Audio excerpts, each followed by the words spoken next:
Hi అండి, అందరు నమస్కారం. Welcome back to KD official Telugu victory with Yash. ఈరోజు అండి మన వీడియోలో మళ్ళీ మనకు ఒక న్యూస్ సర్క్యులేట్ అవుతుంది, వైరల్ అవుతుంది. మన గతంలో క్లోజ్ అయిపోయిన SCS కేసు గురించి మళ్ళీ వైరల్ కావడం జరుగుతుంది, పోస్టులు రావడం జరుగుతుంది. మళ్ళీ రీఓపెన్ చేయడం జరుగుతుంది ఏప్రిల్ 6 తారీఖు అని కూడా చెప్పడం జరుగుతుంది. ఇందులో అనేది క్లియర్గా మాట్లాడుకునే ప్రయత్నం చేద్దాం. మళ్ళీ రీఓపెన్ అవుతుందా లేదా అనేది కూడా క్లియర్గా మాట్లాడుకుందామండి. మనం టాపిక్లకు వెళ్ళే ముందు ఇంకా ఎవరైనా మన ఛానల్ చూస్తూ సబ్స్క్రైబ్ చేసుకున్నట్టయితే సబ్స్క్రైబ్ చేసుకొని నాకు సపోర్ట్ చేస్తారని చెప్పి నేను ఆశిస్తున్నాను. అలాగే లైక్ కూడా చేయండి. మీరు లైక్ చేయడం వల్ల మన వీడియో ఇంకా 10-15 మందికి షేర్ అవ్వడం జరుగుతుంది. అలాగే వాళ్ళు ఇన్ఫర్మేషన్ తెలుసుకోవడం జరుగుతుంది కాబట్టి తప్పకుండా లైక్ చేయండి. ఓకే, ఇక టాపిక్లు వెళ్తానండి. ఒక నిమిషం అండి, నేను ఈరోజు బయట ఉన్నాండి. ఖచ్చితంగా నాయిస్ అనేది వస్తుంది, కొంచెం అడ్జస్ట్ చేసుకోండి. నాకు మార్నింగ్ వచ్చింది సెక్ కేసు గురించి మళ్ళీ రీఓపెన్ అని చెప్పేసి అలా అని ఇలా అని న్యూస్లు వీడియో చేద్దామని చెప్పి నేను బయట ఉన్న వీడియో చేయడం జరుగుతుంది. నాయిస్ అనేది ఖచ్చితంగా ఉంటుంది, కొంచెం అడ్జస్ట్ చేసుకోండి. ఓకే, ఇక టాపిక్లోకి వెళ్తానండి. మన ఆన్పాసివ్ కంపెనీ మీద అమెరికాలో ఒక లేడీ ఫ్లోరిడాలో మన కంపెనీ మీద కేసు వేయడం జరిగింది. MLM కాన్సెప్ట్తో రన్ అవుతుందని చెప్పేసి, ఇలా మోసం చేస్తారని చెప్పేసి మన కంపెనీ మీద యాష్ మఫారియా వాళ్ళ మిసెస్ మీద కేసు. అది దాదాపు 2.5 సంవత్సరాలు మనకు ఆ హియరింగ్ రావడం జరిగింది, ఆ కోర్టులో మగ్గడం జరిగింది. ఒక 50 హియరింగ్స్ తర్వాత, 50 వాయిదాల తర్వాత అది ఒక కొలిక్కి రావడం జరిగింది. ఒక ఒప్పందాల మీద, అంటే ఇరు వర్గాలు ఆన్పాసివ్ కంపెనీ నుంచి కానివ్వండి, అక్కడ కేసు వేసిన వాళ్ళ నుంచి కానివ్వండి, వాళ్ళిద్దరి మధ్య ఒక ఒప్పందం తీసుకురావడం జరిగింది. ఆ సెటిల్మెంట్ ఒప్పందాన్ని తీసుకురావడం జరిగింది. ఆ సెటిల్మెంట్ కూడా ఆగస్టులో 260 కోట్ల రూపాయలు చెల్లించి వాళ్ళ మన కేసు వేసిన వాళ్ళకు కావచ్చు, ఈ సెక్ కేసు వల్ల కోర్టుకు జరిగిన సమయం వృధా కావచ్చు, వీటన్నిటికీ కోర్టు వారికి ప్లస్ ఆ కేసు వేసిన వాళ్ళకి 260 కోట్లు కట్టి మన కేసుని సెటిల్ చేసుకోవడం జరిగింది. అది ఆగస్టు 2025లోనే. కానీ మన వాళ్ళు ఇప్పుడు ప్రజెంట్ చూపిస్తున్నది ఏంటి అంటే 2026 ఏప్రిల్ 6 దాకా ఇంకా సమయం ఉంది, ఇంకా క్లోజ్ కాలేదు, రీఓపెన్ చేయడం జరుగుతుందని చెప్పడం జరుగుతుంది.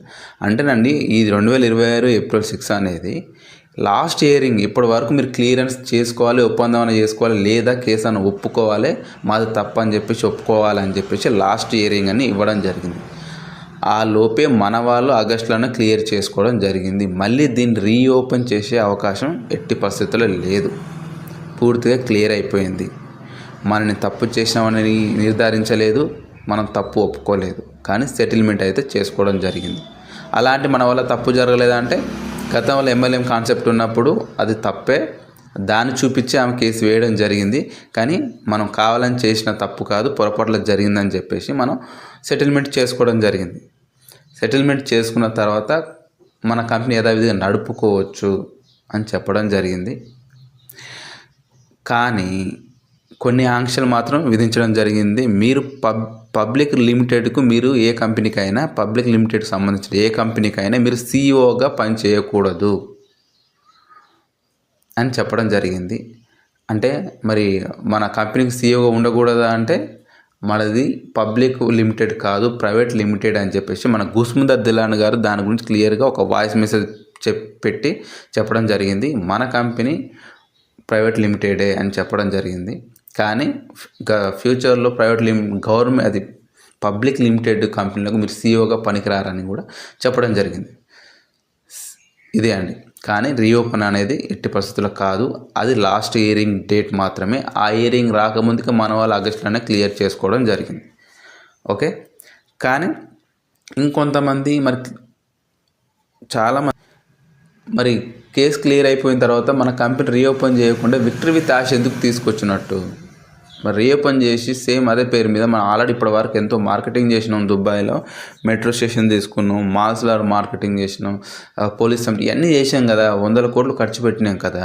మరి వెంటనే ఓపెన్ చేసి మన కనెక్ట్ అనేది లాంచ్ చేయొచ్చు కదా, మన పబ్లిక్ వెళ్ళింటే ఈ పాటికి మంచిగా ఉండేటోళ్ళం కదా అని చెప్పి మళ్ళీ ఇంకో న్యూస్ కూడా వైరల్ కావడం జరుగుతుంది.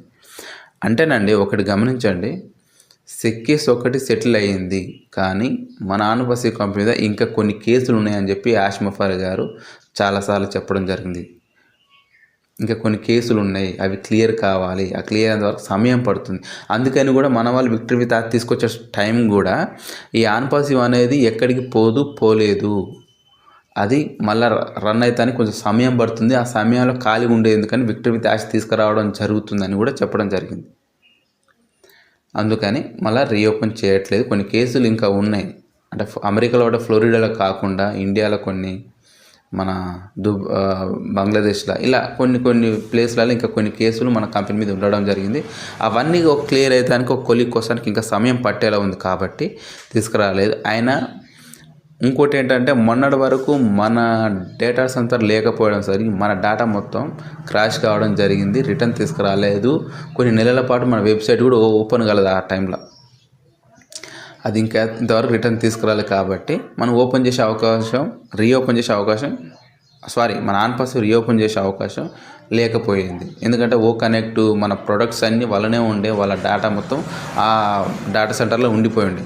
గతంలో మనం సొంత డేటా సెంటర్ లేకుండా రెంట్ డేటా సెంటర్లో ఉండడం జరిగింది. అది క్రాష్ కావడం వల్ల రిటర్న్ తీసుకురాకపోయారు మన వాళ్ళు. అందుకే కొన్ని ఇప్పటికీ ఆన్పాస్లో కొన్ని ప్రొఫైళ్ళు బ్లాంక్లో ఉండడం జరుగుతుంది. అంతే క్లారిటీగా, క్లియర్గా, ఫుల్ ఫెసిలిటీగా రిటర్న్ తీసుకురాలేదు. మరి ఆన్పాస్ ఇప్పటికల్లా కాదంటే ఇప్పుడైతే కాదండి. యాష్ ముఫర్ గారు చెప్పడం జరిగింది. ఎప్పుడైతే కూడా మనకు క్లారిటీ లేదు, కానీ ఆన్పాస్ ఎక్కడికి పోలేదు. మళ్ళీ అది మన కంపెనీ రావడం జరుగుతుంది. ఆ కంపెనీ ఈ విక్టరీ విత్ యాష్ దీనికి దానికి సంబంధం లేదు. మీరు గతంలో కూడా మీరు వినొచ్చు, ఆన్పాస్లో ఉండేటోళ్ళు మీ ఇక్కడనే ఉంటాం, విక్టరీ విత్ యాష్లోకి రాము అంటే రావాల్సిన అవసరం లేదు, బలవంతం లేదు. ఎవరికైతే విక్టరీ విత్ యాష్లోకి రావాలనుకుంటారో వాళ్ళు మాత్రం రావచ్చు. ఆన్పాస్ వచ్చేదాకా వెయిట్ చేస్తామంటే ఆన్పాస్ వచ్చేదాకా వెయిట్ చేయొచ్చు అని కూడా చెప్పడం జరిగింది. ఇదండి ప్రజెంట్ ఉన్న సిచ్యువేషన్లో.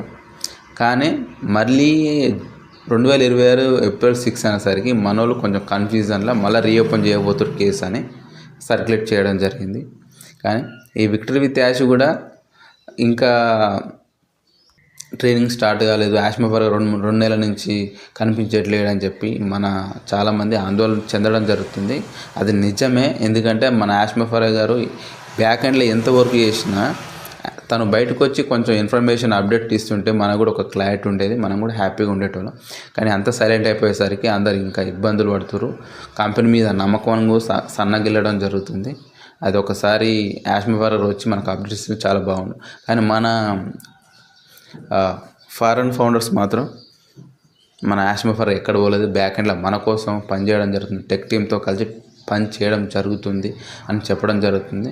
నిజానికి చేస్తుండు కూడా. ఎట్లా అంటే మనకు కేవైసీ అనేది మార్చడం జరిగింది. ఓడిట్ నుంచి కొత్త కేవైసీ తీసుకురావడం జరిగింది. అంటే ఈ టెక్ టీమ్ లేకుండా దాన్ని తీసుకురావడం కుదరదు కాబట్టి టెక్ టీమ్ తనతోనే ఉండొచ్చు, తన బ్యాక్ ఎండ్లో పని చేస్తుండొచ్చు, మన కోసం చేస్తుండొచ్చు. కానీ చిన్న చితక అనేది కొంచెం ఇన్ఫర్మేషన్ అప్డేట్స్ ఇస్తుంటే మనకు కూడా కొంచెం ఉత్సాహంగా ఉండు, మనం కూడా ఓపికతోటి పేషెన్స్ తోటి వెయిట్ చేయడానికి ఒక ఇంధనంలా ఉండు అప్డేట్స్ ఇస్తుంటే. కానీ అదొకటి చేస్తే బాగుండు.